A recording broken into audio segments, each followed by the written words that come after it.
Ta-da! We are open for business. I like it. So those are good words to hear, right? So that's good. Aaron, you want to work on your getting your presentation dialed up in the share box if we can do that? Absolutely. And then I will actually work on your introduction because you deserve it. You're amazing. So guys, welcome. It's our second. If you get a chance to see the one we did about a week ago, it was amazing. Aaron did a great job. I want to introduce Aaron Fox. Aaron Fox has been running our social media here for about 3 years for the entire company of Cross Country. It's 3,000 employees that she's responsible for, getting a message out for over 300 branches, and she's amazing. We're very blessed to have her. Aaron's got a really long background in media, working in broadcasting in different areas. You can check it out on LinkedIn. Speaking of that, you should be on LinkedIn. So last week we did kind of an overview for everything. It was a great piece. If you want a recording of the overview, please email me and we'll get you guys out a recording. This one will also be recorded.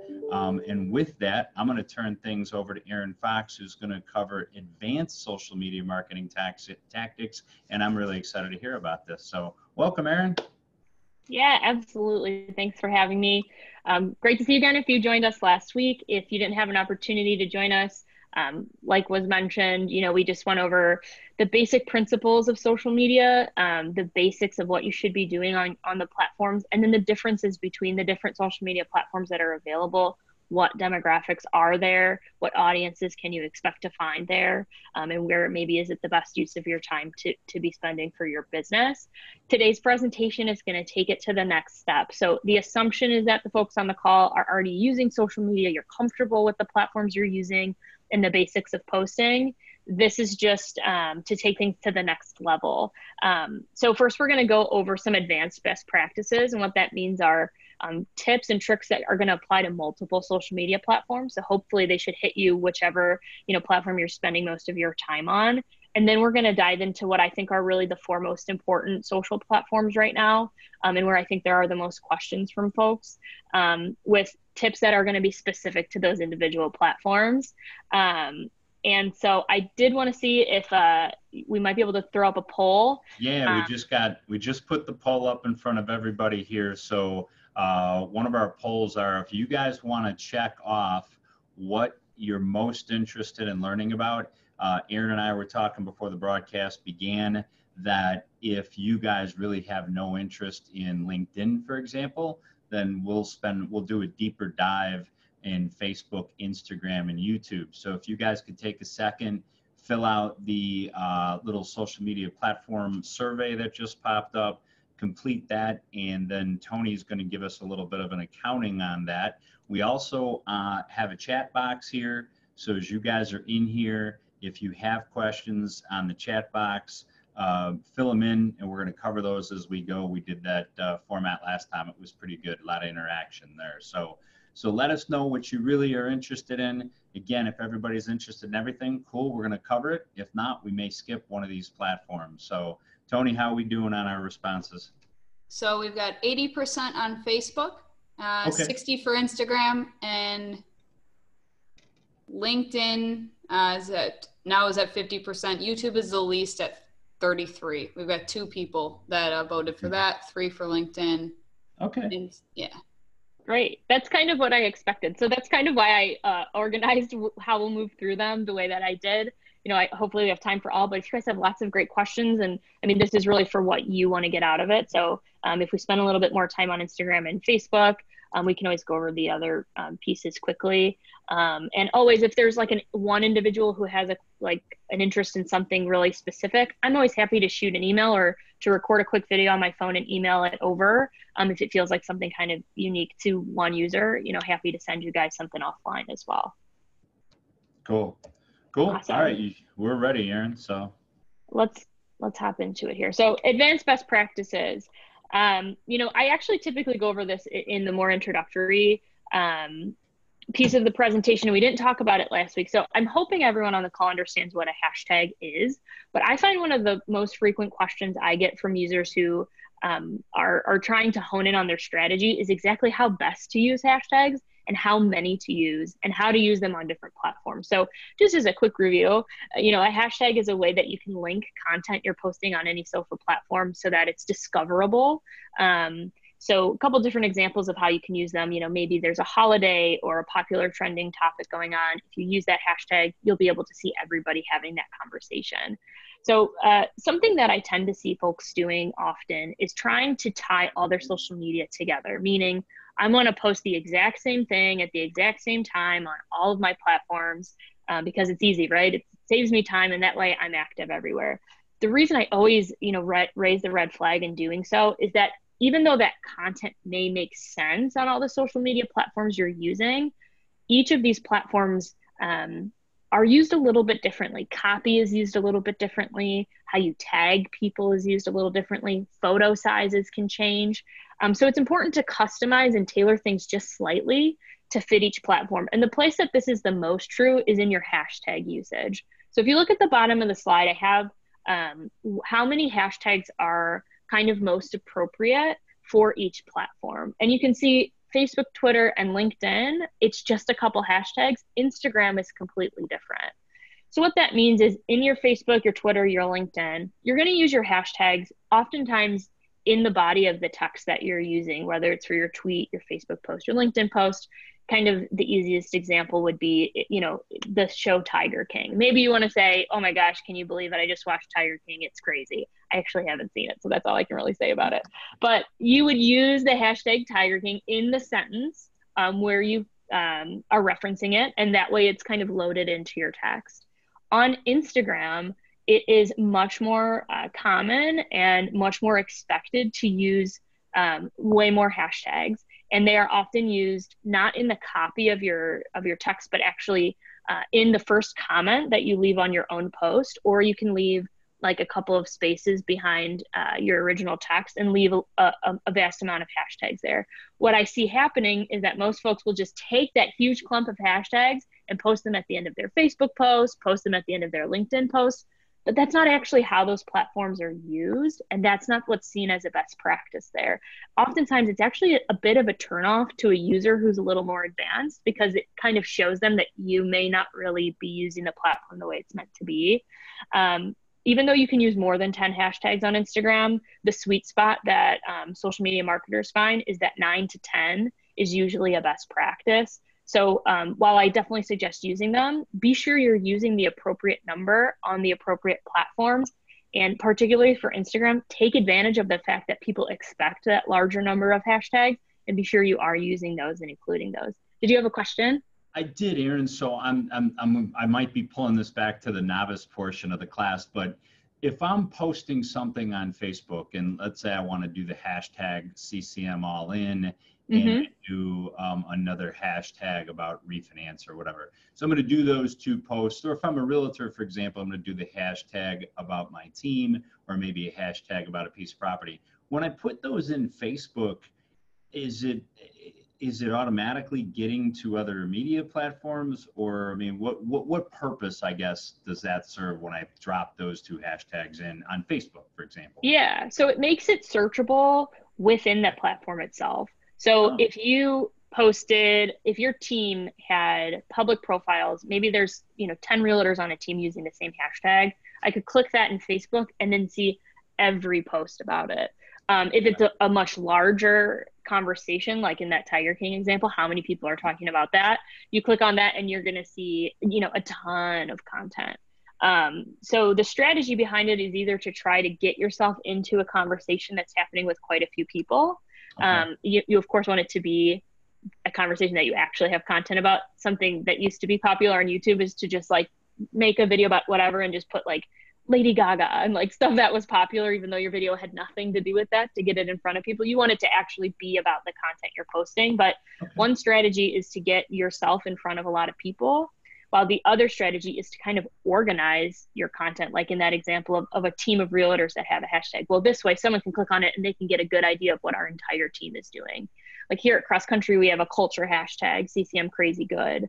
We post that on any content that has to do with what's going on behind the scenes with the real people at our company, and then encourage folks across the company to do the same, so that if someone clicks on that hashtag, they're getting a really interesting picture of what it's like to actually work for our team which is great for recruiting. It's great for employee engagement. It's also good content discovery for us. We can find, content that our LOs and branches have posted and use it on our corporate social media. So that's kind of how it's used, but it's really to focus the conversation within the individual platform that you're posting on. So to follow that up, and I noticed that I might be getting ahead on the presentation, towards the Sure. bottom, you've got general interest topics, hashtag real estate. Mm-hmm. Give us a couple good examples of how a realtor would use that hashtag for promotion. Yeah, and this is something I have on our Instagram portion I'd love to talk about now. So on Instagram, for example, something that's a great best practice is to go ahead and just search the hashtag, like I'm in Cleveland, so Cleveland real estate. If I click on that, I have two options. I can either see the most popular posts with that hashtag, or I can see those posted most recently.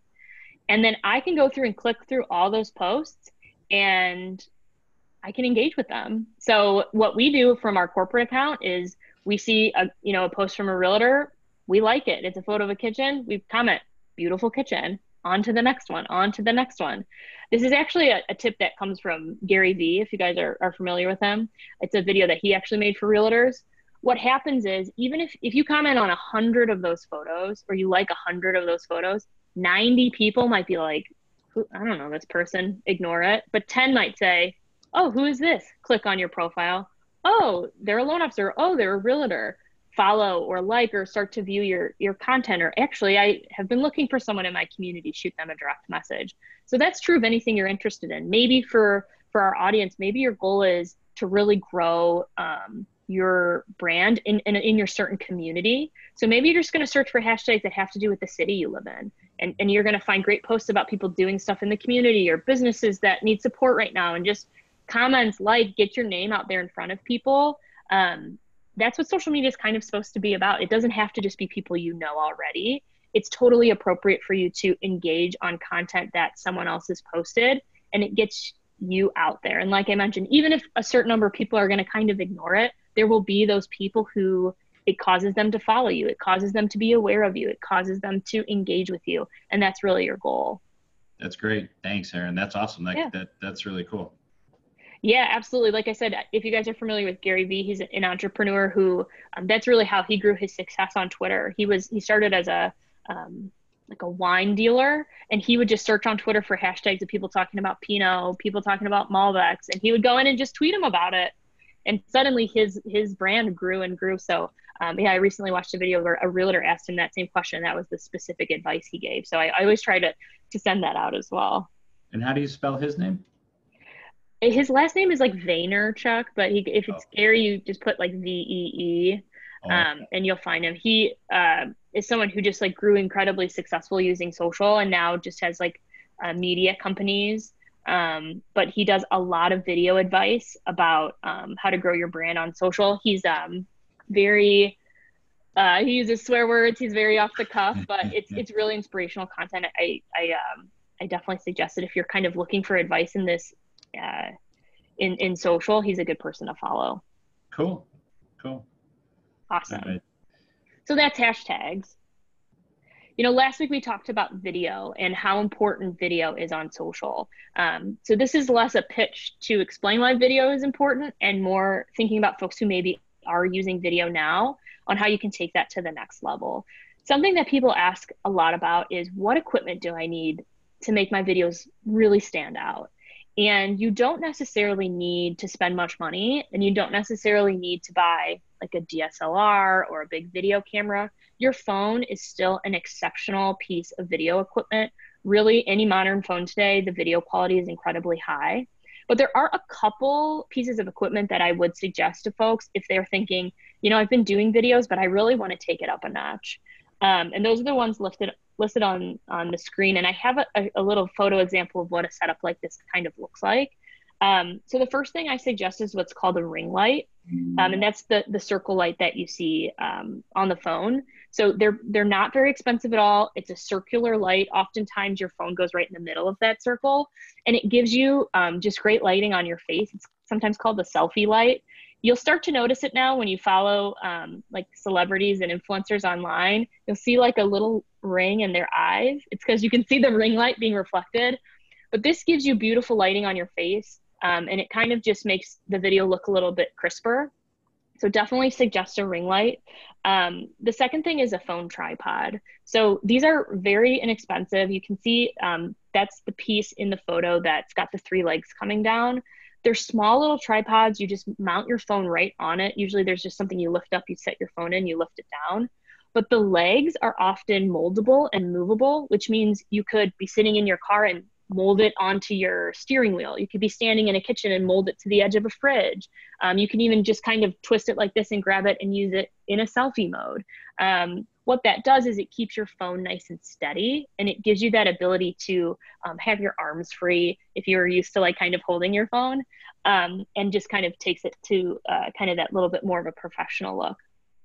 The third thing is, yeah, oh my gosh, I suggest that even if like I make like little videos for my niece and nephew, while we're in quarantine, and I use something like that just to have it just look a little bit nicer. So they're useful for regardless of what you might shoot on your phone. Yeah, and Tony just ordered one for me because I've got, as you guys can see, it's a little shadowy here. So this is a perfect example of what you're talking about. And Tony, if you're on, I'm just curious what that cost was, if you remember.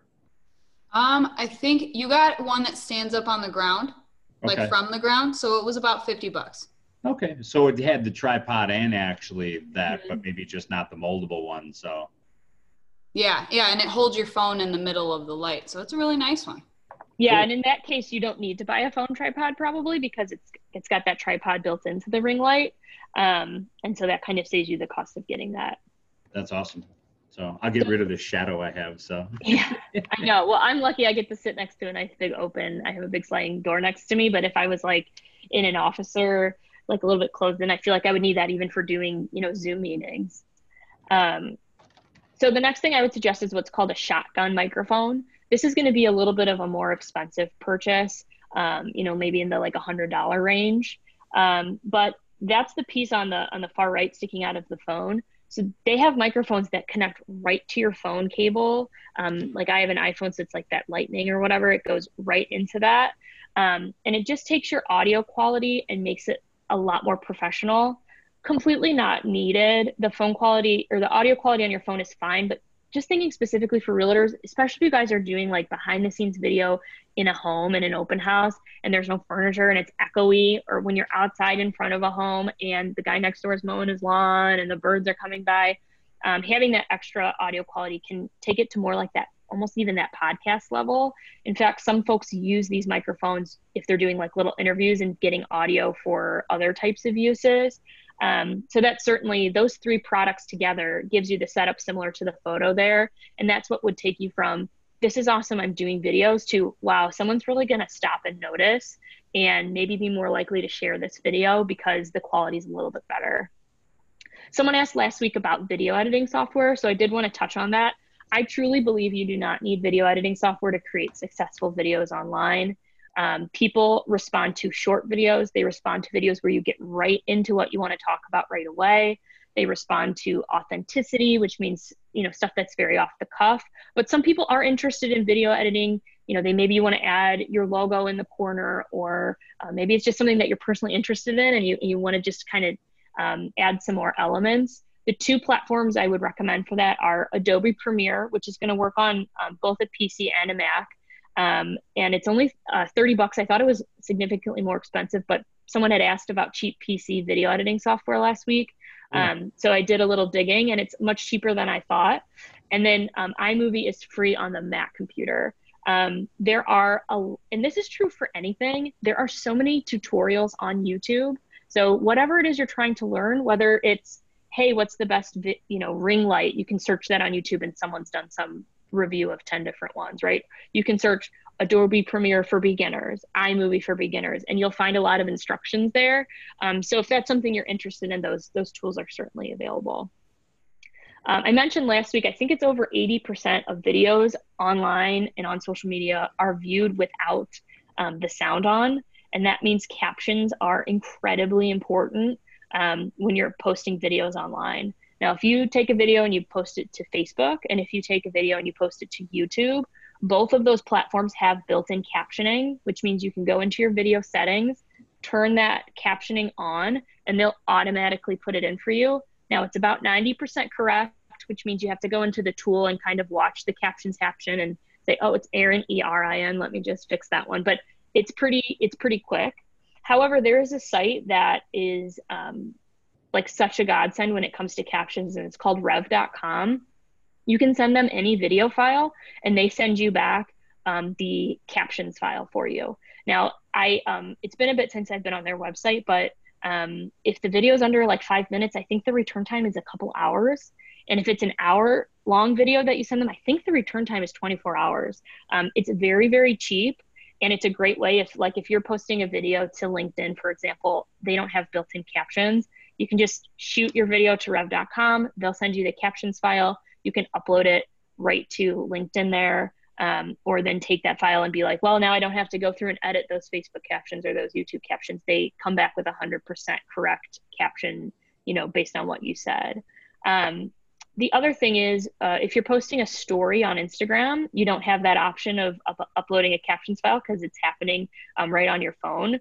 But there is a great app, and there's a few other ones on the market, but the one that I see most frequently is called Clip-O-Matic. It gives you the ability to add captions to your stories as you're speaking. So if you're someone who's using your stories frequently, which we'll dive into that when we talk about Instagram, the difference between you talking to your camera with or without captions can be the difference between someone actually engaging and following along with what you're doing. So a quick app like that can give you those captions can make all of the difference in your engagement on the platform. The other just quick thing about video is each one of our social media platforms has ways that you can organize your videos. So make sure that you're doing that. So if you have a Facebook page, let's say you upload a lot of videos, don't forget to click on that videos tab on your page and look at which video do I have featured big at the top. You can create playlists for your different videos. So, maybe one is house tours, one is home tips, one is like interior design tips, whatever the content might be that you're creating. Be sure to go ahead and organize that, because someone's going to be interested in one video and then they're going to want to watch something that's related to it. Same thing if you have YouTube. There's a ton of organizational tools there. On Instagram, if you upload videos to IGTV, you can choose different categorizations there as well. So if you're going to take that time to create videos, make sure you're organizing them as well. Yes, question. So Erin, if you organize, like I know a lot of times you'll hit a video on Facebook and it'll play the video or YouTube, and then they take you to some other random related video, maybe related. But if you were to organize them in your own platform as a subcategory, would it keep scrolling through those videos within your category? Yeah, like if you create a playlist in YouTube and someone's watching a video, it'll play the next video in the playlist instead of just playing some random video.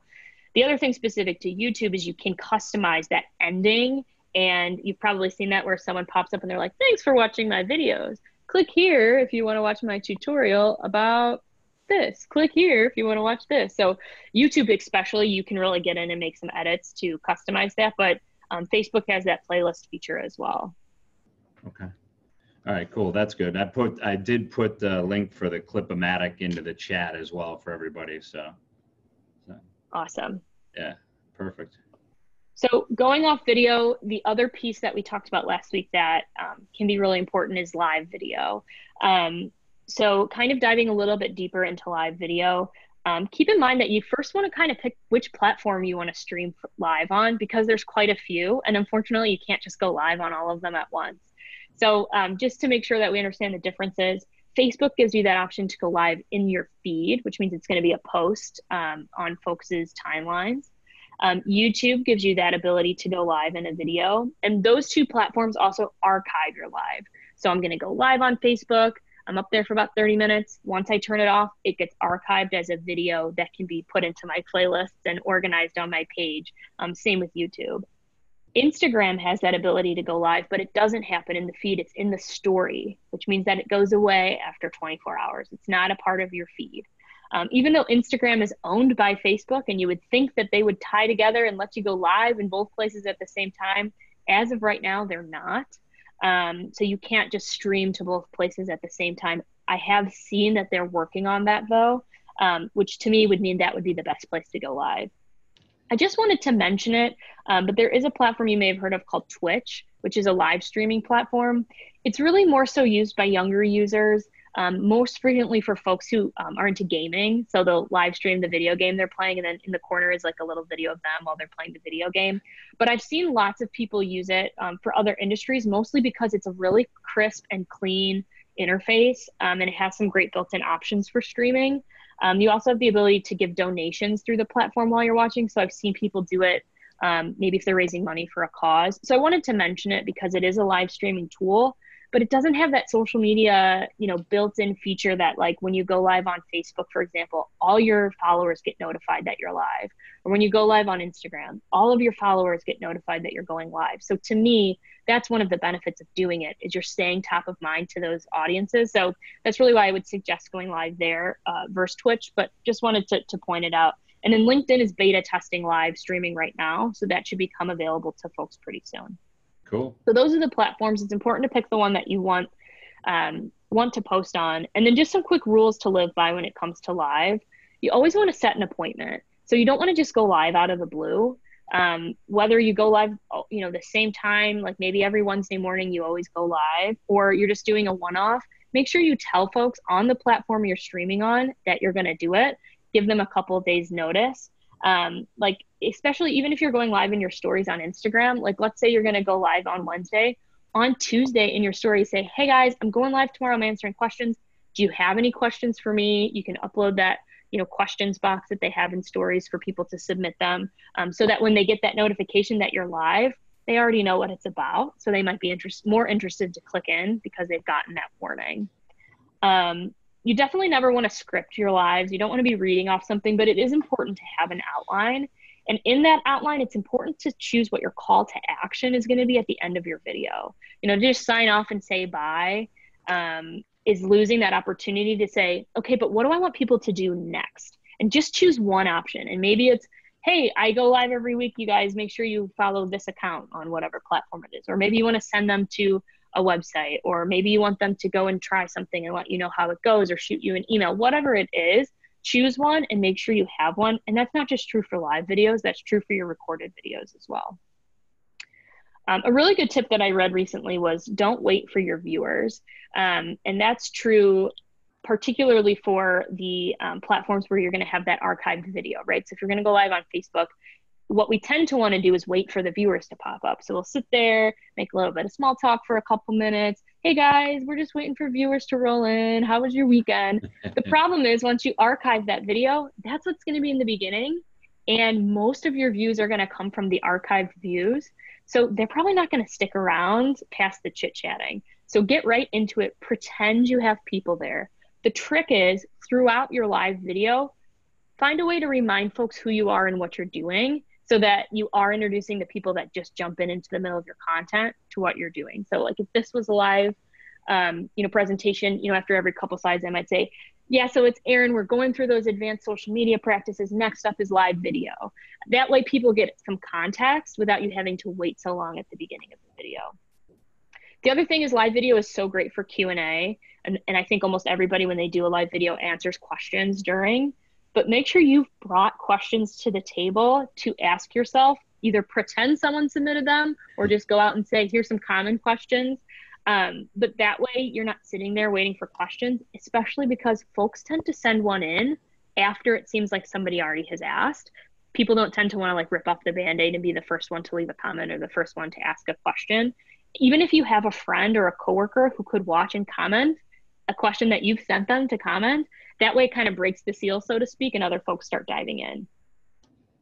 The last thing I'll say, and this really is advanced, but the picture on the right kind of shows, there are platforms that you can either purchase or there's some free options to use as a streaming platform where you can add in some different media elements. So this example is a popular one. It's called Lightstream, and it's the photo that's on the screen. So the squares at the bottom are different choices that the broadcaster can switch between, and you can pre-create those and load them before you go live. So maybe one option, like the one, with the guy shown, is, okay, I want this one to be my camera and I want to put my logo in the corner. But then like maybe you guys are going to do a live once a week where you're showing the homes that you have available. So maybe one option is you live, but then maybe you've loaded a bunch of photos of homes that you have up for showing, and you're going to walk them through a tour. You could switch from photo to photo using this tool, and then go back to your video, and you stay in this platform, and there's a live button in the corner where it'll automatically send it to your Facebook page or to your YouTube account. So these are for the folks who are really into it, and maybe want it to look a little bit more like a TV show or look a little bit more like a video podcast. That's how folks do things like that.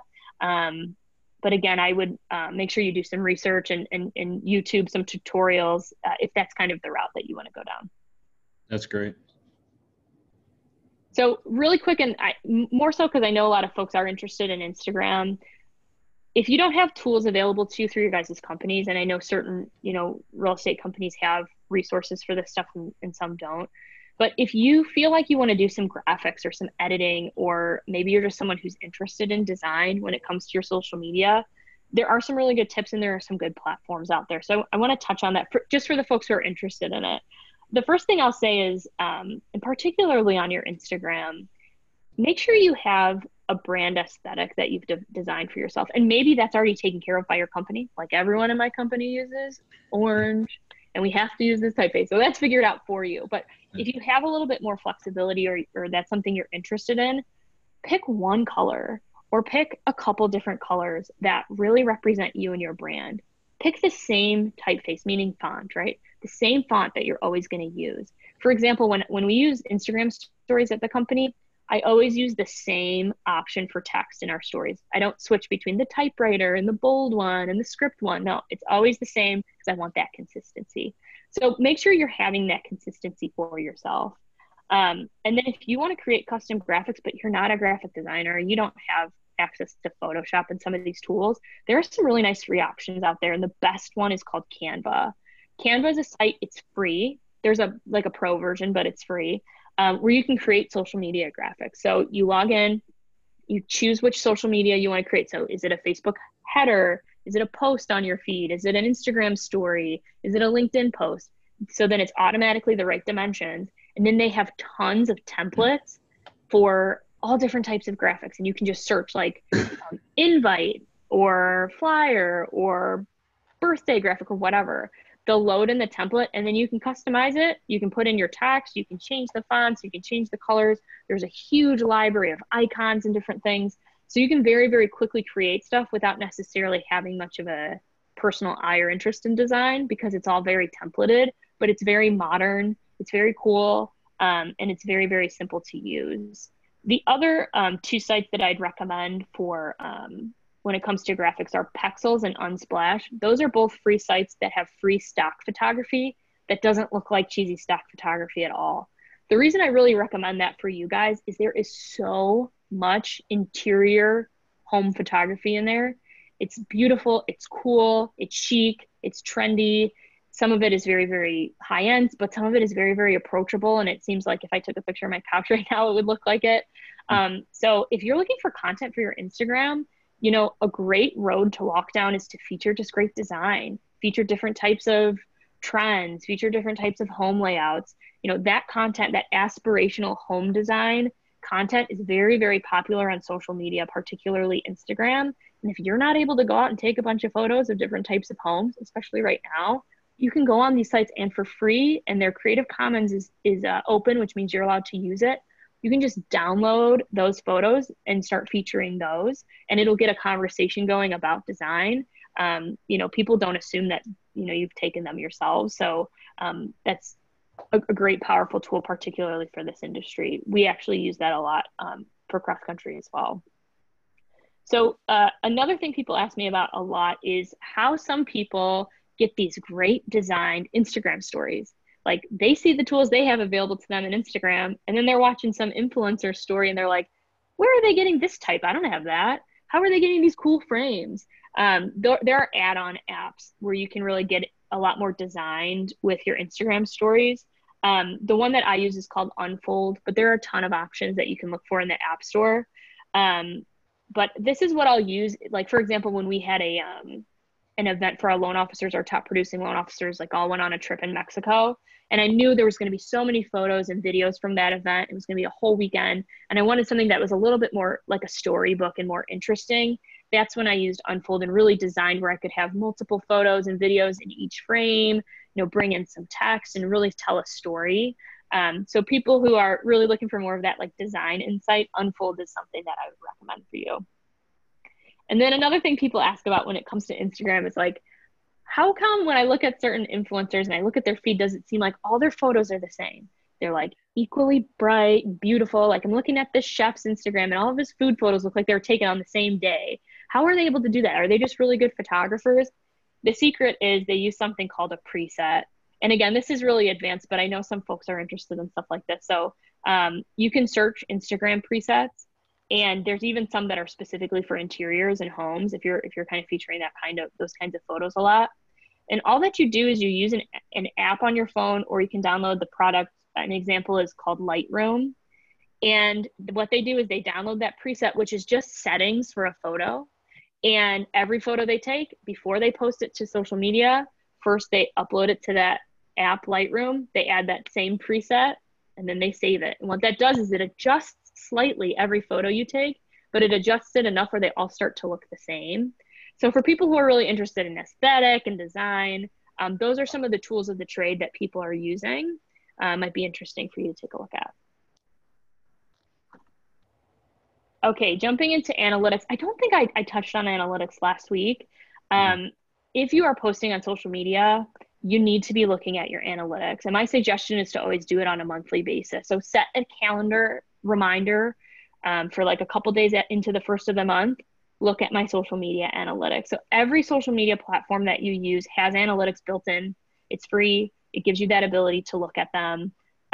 They are as user-friendly as they can be, but again, you can always look up one of those YouTube videos or a site online, a blog article that says, how do I read my Facebook analytics? How do I read my Instagram analytics?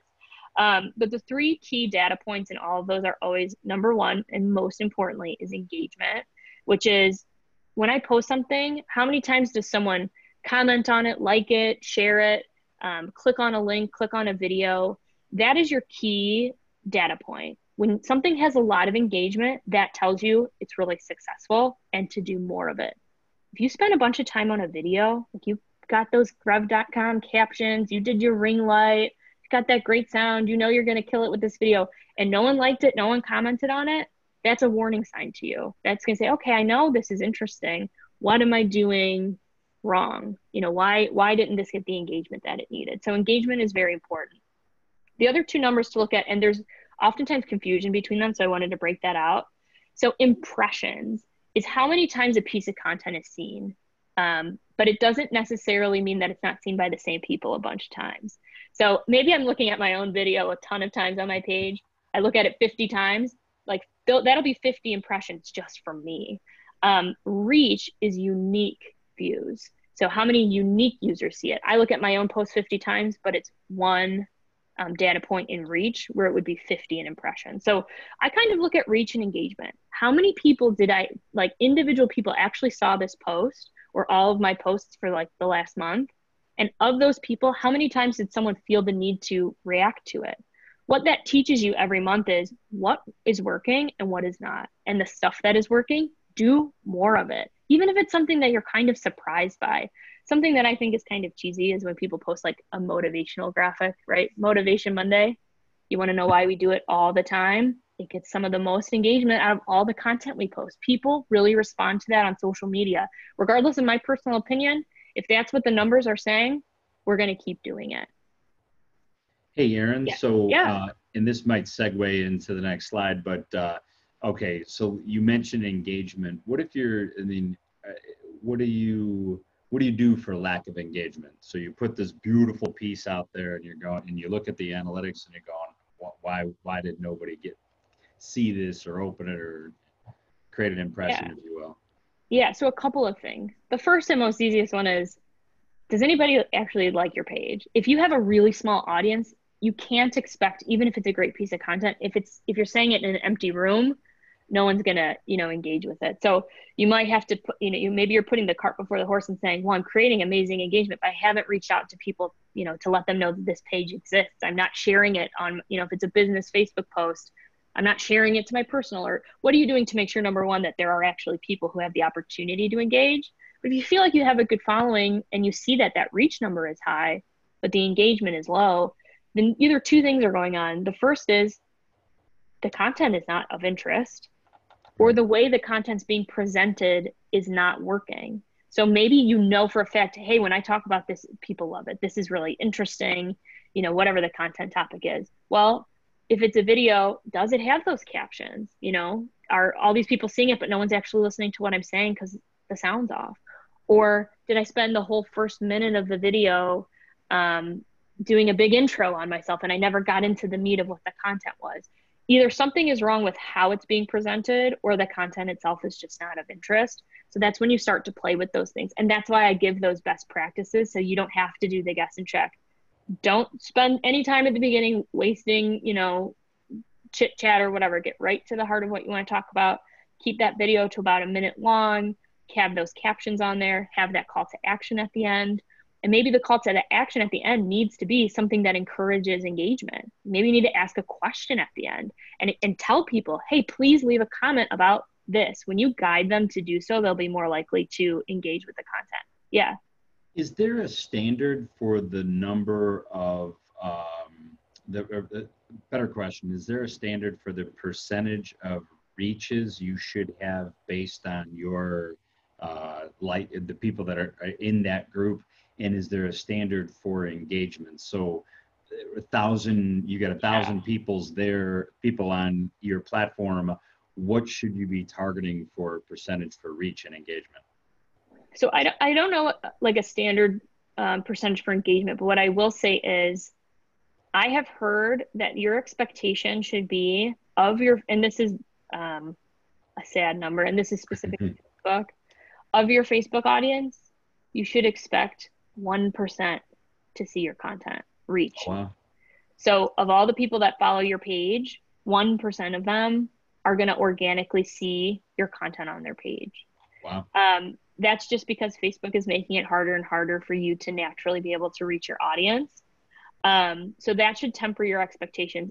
And on your Facebook feed, you can see like the data right on each individual post. So if you're like, well, I have 1,000 people that like this page, but there's like 100 people who saw this, you know what I mean? You need to kind of understand that in order to set your expectations. But the great news is once people start engaging, that percentage starts climbing, particularly because if your content's really good, the best thing someone can do is share it. Once they share it, all of a sudden you're hitting a whole new audience of that user's, demographic, the people that they're connected with. So how interesting is the stuff you're posting that someone's going to go, oh man, not only do I really like that, but I think everyone I know is going to like that. I'm going to share it to my feed. And that's when you start to see, exceptional growth and to see those percentages really climb. So a good call to action could be, hey, if you liked what you saw, please share. Yeah. Or tag, let's say you're posting a video and it's for tips for first time home buyers or for home buyers. And you're already thinking a lot of my audience are my past clients. They already have a home, but that doesn't mean they don't have at least 3 friends who have been asking them questions about, hey, who did you work with? Do you think it's the right time? What did you do for this? What did you do for that? Hey, thanks for watching. If you have friends that are buying, have been asking you questions about buying a home, make sure to tag them below in this video. Something that is asking your audience to get your content in front of someone else. But you got to be armed with the knowledge that what you're posting is of interest to other people. So spending a little bit of time making sure that what you're putting together is well done, interesting, and helpful. That's really the key term, right? You want to help people. So if you're making something that is going to be helpful to people, then you should feel confident asking someone to share it with somebody else. That's great.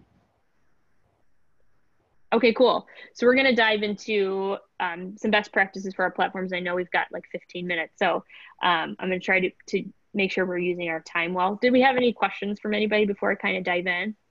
No, just we've been, I think we're crushing it. No questions so far. Okay, awesome. So one of the things I have for each of these is a question I get all the time, which is what's the best time for me to post or how frequently should I post? And there are industry, standards and suggestions that researchers in social media put out, but you have to understand that a lot of times those suggestions are a big generalization for everybody and your industry might be different. For example, in real estate, you guys are really busy on the weekends. You're doing a lot on the weekends. You got hope in when the world is normal, right? You have open houses on the weekends. So even though most of these suggestions say weekdays, don't go, well, I guess I'm gonna have to hold this off till Monday because I'm only supposed to post on weekdays. Keep these best practices in mind, but also do what's best for you and look at what responses you're getting and kind of follow those. But best times to post on Instagram, they say Monday through Friday, 9 a.m. to 4 p.m., which is like most of the day, right? The big thing right now on Instagram is stories. So you have the feed, which is the posts that live forever on the grid on your username. But then you have your stories, which live for 24 hours. Because Facebook bought Instagram, people are seeing that their feed posts are being seen by less and less of their audience, but everybody's watching stories. It's right there at the top of their page. It's like one of those things we just kind of sit there and scroll through them. So make sure you're using stories as often as you can be. Now that's content that only lives for 24 hours. It's often, less polished, right? So you've got all those tools and those design tools where you can make content for your feed. The stories is just what's happening in the moment. But they have been adding so many features to stories. Make sure you've familiarized yourself with all of the different things you can do there. I have a photo on the right. If you tap into that create section in a story, that's where instead of using a photo or a video as the background, it gives you just like a background color and you can add text. If you swipe through those options, like you can see at the bottom of this photo, they have a ton of templates for asking people questions, having them take a poll, doing a quiz, featuring a quote, featuring accounts. They just launched something yesterday that's actually really cool, where you can feature a small business that you follow on Instagram to give some small businesses love. There are a ton of tools in there. So if you feel like, I don't really know what to post about on stories, dive in, make sure you're familiar with all of those options. It can be as easy as make sure, ask people what questions do they have about, how to do an open, like, should I sell my house right now? Hey, do you guys have questions about that? Leave them in the questions, or do a poll every day about this kitchen or this kitchen. I mean, whatever. People really like those interactive pieces. So really familiarize yourself with those tools and take advantage of them. Now, stories, yeah, go for it. Erin, so yeah, two things I wanted to add on stories. The one thing, stories, when I first started seeing them, it always seemed like there was videos, but now, as you explained here, it's literally quotes, and it doesn't have to be a video. You can jump into stories, and like you said, it's right at the top of the feed, so that's great. We did have a question come in from Nair. I hope I'm saying that right. What is the most popular social media to advertise nowadays? Definitely Facebook, which owns Instagram. So you can run an ad on Facebook and run it on Instagram as well. So last week we dove into the demographics that are on those different platforms. So if you didn't join us last week, I would get that recording and make sure the demographic you're looking for would be on Instagram. It's a little bit of a more millennial audience. But for what you guys do, I think it's a slam dunk. But yeah, if you run an ad, you can choose to run it just on Facebook, or you can run it on Facebook and Instagram without question. If you were going to spend money in social, that's where I would spend your money. Cool. All right. The thing I was going to mention was just that keep in mind that even though stories only live for 24 hours, on your profile now, before you reach that grid, there are what's called highlights, which means you can kind of organize and feature stories you've done in highlights where people can watch them forever. So for my personal, for example, I went on a trip to Europe. I had stories for like a whole week. I wanted to remember it forever. So I made a highlight that was like Europe 2019 and, put all my old stories there so that I could go back and see it. As a professional, you can feature if there was like a key event you went to, or maybe you're doing a feature every week. Like maybe and it could be not even like crazy work related. Maybe you got a dog named Frankie and every Friday it's Frankie Friday, which people love dogs. So if you have one, feel free to post it on your social. So maybe every Friday you put up some kind of silly story about Frankie. Well, every Friday after you do it, there's a highlight on your Instagram called Frankie Friday. You drop the most recent one in so that someone can go through and see every single time you've posted that and kind of get to know you better. So make sure you're taking advantage of those highlights if you are doing stories. And you may have noticed that sometimes people's highlights look like they have the same look and feel to them. It'll have like a little icon on it. That app that I mentioned, Canva, is a place where you can go in and create those really easily. And then when you are in the settings for your highlights, you can choose a photo from your phone to feature. So you could create those. I mean, you look at these people's feeds and they have this stuff. It's kind of easy to figure out how to do it once you know what tools are out there. So I certainly suggest that. And the other thing that I was going to mention is the hashtag research, which we kind of chatted about on the hashtag slide. But compared to other sites, Instagram really is the best place for discovery. You can look at certain locations, you can look at certain hashtags, you can see people's content, and you should feel free to use that as a way to follow people, to comment, to engage, to get your name out there in front of whoever the people are and the audience type is that you're trying to be seen by.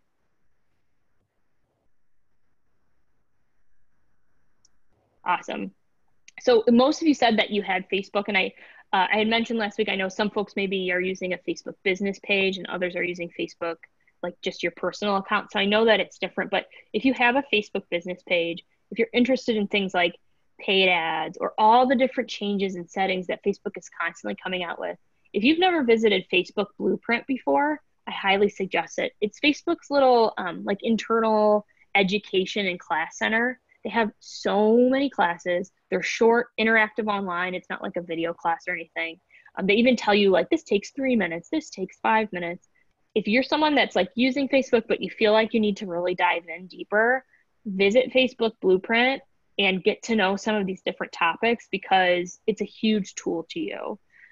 One of the things you can learn about in there that is something that I think they've changed a little bit more recently that folks may not be aware of, and this is for a business page, is your messenger settings. I have to assume that a lot of you have clients that are using Messenger to communicate with you all the time. We see it. I assume that y'all are seeing it as well.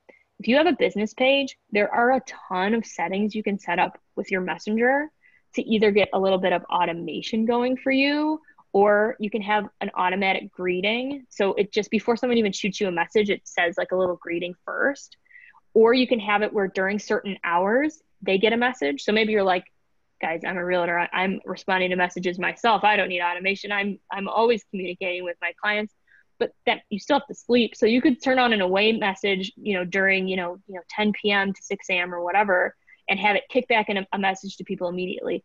Hey, thanks so much for getting in touch. I'll be sure to get, back to you tomorrow, whatever.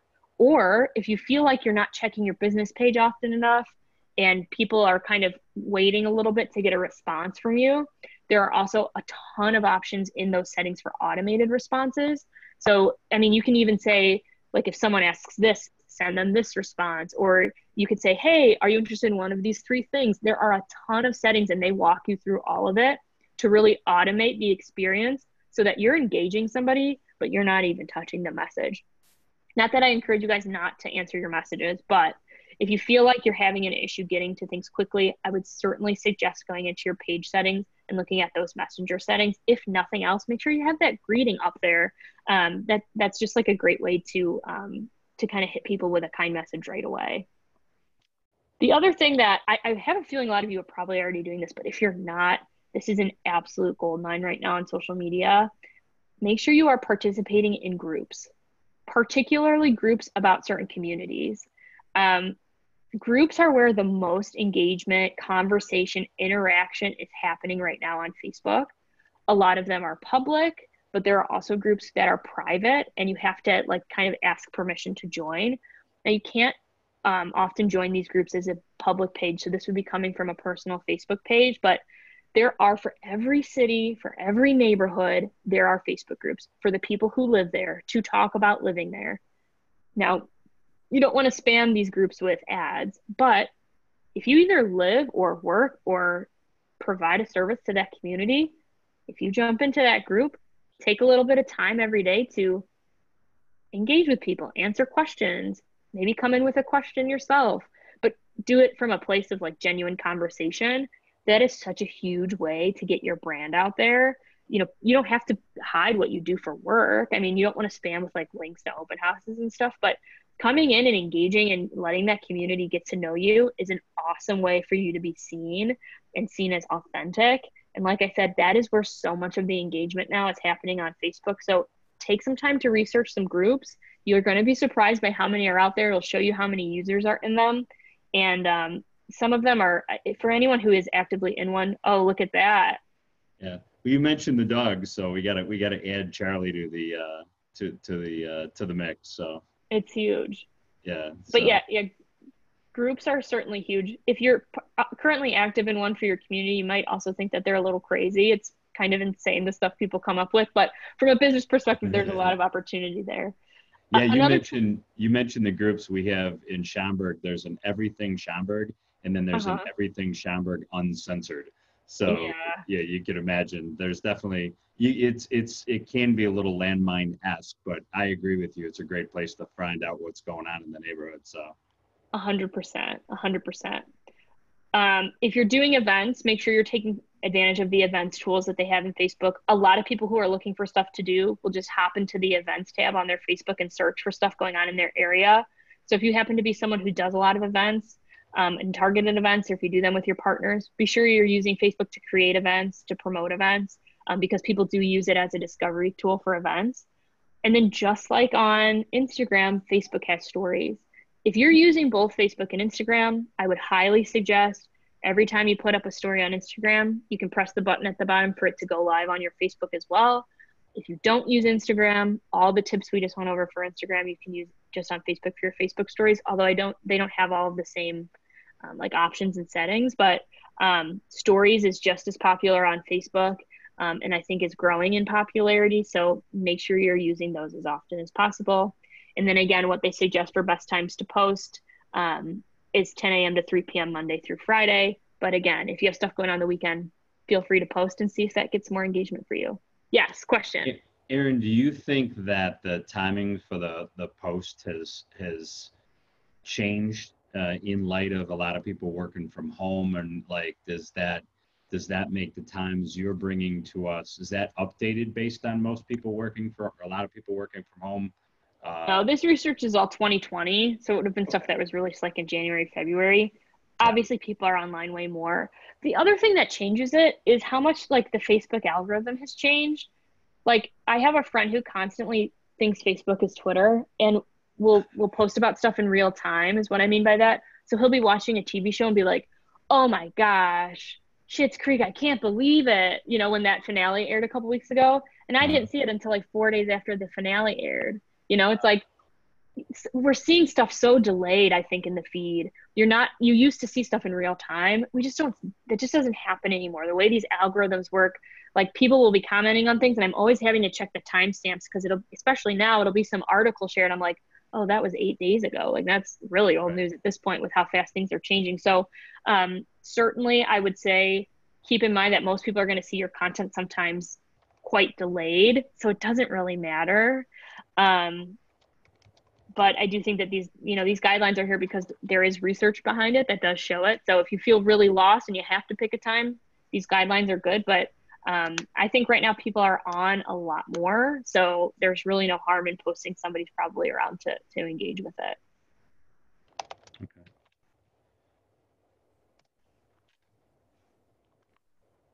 What do we get? What's up next? Oh, there we go. So I'm just going to dive into LinkedIn really quick. I know we're right up on time. You know, the last one was YouTube. I know we didn't have as much interest there, but just really quickly, I mentioned this last week. If you guys aren't using LinkedIn or you haven't been using it in quite a few years, this platform has changed so dramatically over the past few years. Folks are using it so much more often now to share and engage in content, but it's so much different from our other platforms because this is really more about your professional development. It's about connecting with peers. It's about maybe showcasing who you are in the space. If you're trying to grow your personal brand, be more known, but in a more professional B2B space. If that's something that's of interest to you, there's so much opportunity on LinkedIn now. So many people are logging onto the platform wanting to read and engage with content, but only 1% of LinkedIn users are actually posting their own content every week. which means there's a huge opportunity for you to be the one posting content and to take advantage of all the engagement that's happening. LinkedIn is actually so different from the other platforms. Like, I have a guy at LinkedIn I talk to every month. They want you to have engagement. They're not trying to suppress your numbers. You know, it's dissimilar from Facebook. They just have a different business model. So the algorithm's a lot more friendly to you. You can get a lot more engagement and reach there. 101, I feel like people should know this, but if you're connecting with your network on LinkedIn, always send that personalized connection. When you choose to connect with someone, there's that option to kind of, you know, put in a little message. Always do that. It just makes a big difference to people. In the search bar on LinkedIn, sure, you can look for jobs and you can look for companies, but you can also look for content now. So go ahead and search real estate or search other topics of interest in your field and see what comes up. See who's at the top. I'm sure there are influencers in your field on LinkedIn who are giving, you know, advice just like this, really specific to you guys every day. So if you're looking to, especially now, if you feel like you have a little bit of free time with everything that's been going on, now is such a great time to learn some new tools or get some great advice from folks in your field. So go ahead and search for some content in LinkedIn, find some people to follow, maybe not so much to build your network, but to have someone to learn from, someone to aspire to, maybe someone to connect with, and to give you some tips for what you could be doing as well. So get in there and engage daily, whether it's with the people you follow or with people you don't know, to find content of interest. Again, best times to post 8 a.m. To 10 a.m. Monday through Friday. And this one really does hone true. People are on LinkedIn on weekdays and in the morning. They tend to be, you know, logging in and checking in the morning. I even sometimes will go like 6 or 7 a.m. because I'll get like the people who are just getting up and in their bed, like kind of like scrolling through their feed before they get up. So definitely weekday mornings is huge on LinkedIn. The other thing I want to point out that folks tend to miss is that there's a built-in blogging platform in your LinkedIn profile. You can have your own blog on LinkedIn. And the photo shows it, you know, at the top of your page where you can create a new post, you know, you can choose like, oh, add a photo, add a video, but then under the post, it's really hidden. It says write an article on LinkedIn. If you click that, it's going to take you to a very, very user-friendly, easy blogging window where you can upload an image that sits at the top, you can type a headline, and then you can put text copy. I mean, these don't have to be long. It could be 5 things I've learned, you know, during quarantine. It could be the 3 things I, you know, have to do for each open house, you know, what are my goals for 2020, whatever. It could be a couple of paragraphs long. What happens when you publish that article, it sits on your profile, it goes in your feed, but LinkedIn shows you who looks at it. So you have that ability to see who the users are who are looking at it. And maybe there's someone that you're like, oh, them looking at this kind of opened the door for me to shoot them a message and you know, get in touch with them because I know that they're looking at what I'm writing. If you're not a big writer, that might not be of interest to you, but particularly if you feel like maybe video isn't for you, I feel like if someone's not interested in video, oftentimes they maybe would be more comfortable writing. So this is a good way to get your foot wet with just like creating your own original content. And then once you've created that, you have a link. So you could share that article to that blog, even though it's on LinkedIn, on another social media platform, if you felt like there were people there who would be interested in it. So something that's often overlooked that can be a powerful tool there. Cool. Well, I know we're right on time. Are there any other questions or anything you want to dive into? No, we don't have anything so far. Yeah, we don't have anything so far. I'll put a little post out for everybody. Good, Aaron, a lot of great content. So that's been amazing. So yeah, I mean, I actually took my own notes over here. So yeah, so this is good stuff. It really, yeah, really you know, is. there's really so much to dive into on each of these platforms and topics. And the thing that I found as someone who's now been working in this field over 10 years, it changes all the time. These platforms change, the tools they have change. Even if you feel like you've mastered something, the next month, the script could completely flip on what it's all about. So I really do suggest Social Media Today is a website I take a look at every day. It's like a blogging site with like news of what's going on in social media. If you have a bookmarks list of news sources you look at, or maybe things you look at that's going on in your industry, I would really suggest just adding it to your mix.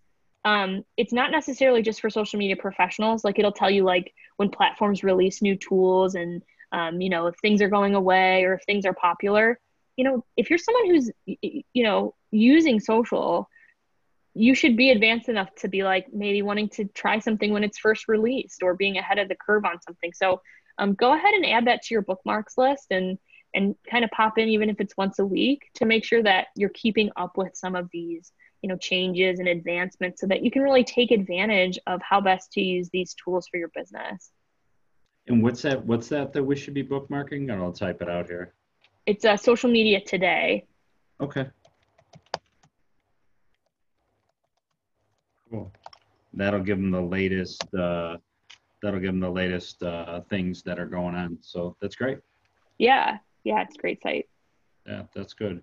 So far, no questions. So it looks like we've done our job. Everybody is now social media experts. Yes. So Giving them digital exhaustion. I know there was a lot of info, a lot of good links, but you know, I'm even happy to send over the deck as a PDF if you think that's helpful for folks to have. If there are certain sites and stuff that were referenced that you guys want to make sure that you were able to take note of. Yeah, anybody can reach out to us. Tony's dropping a couple things in here as far as the social media today.com sign up. So looks like the sign up, maybe you get some email or something or daily little emails, but that's good. And then Jim says, thanks for all the good stuff. Naya said, thank you. Nair said, thanks for answering the question, and looks good. So Great. looks good. Well, Erin, thank you so much. I mean, I think we as a company are blessed that you're here. So, and I'm blessed that you're part of our company. I think you did a great job today. So I thank you so much. Awesome. Well, thanks guys. It's been great being able to share this stuff with you. And like I mentioned, if there's something we didn't cover that you had a specific question about, feel free to shoot over an email. You know, I'm happy to connect with anyone with any advice that they might need that we weren't able to get to today. All right. Well, cool. Thanks, Erin. Thanks, Tony. Thanks, everybody, for participating. We'll talk to you. We'll see you guys soon. Bye-bye. Thanks a lot. Bye-bye.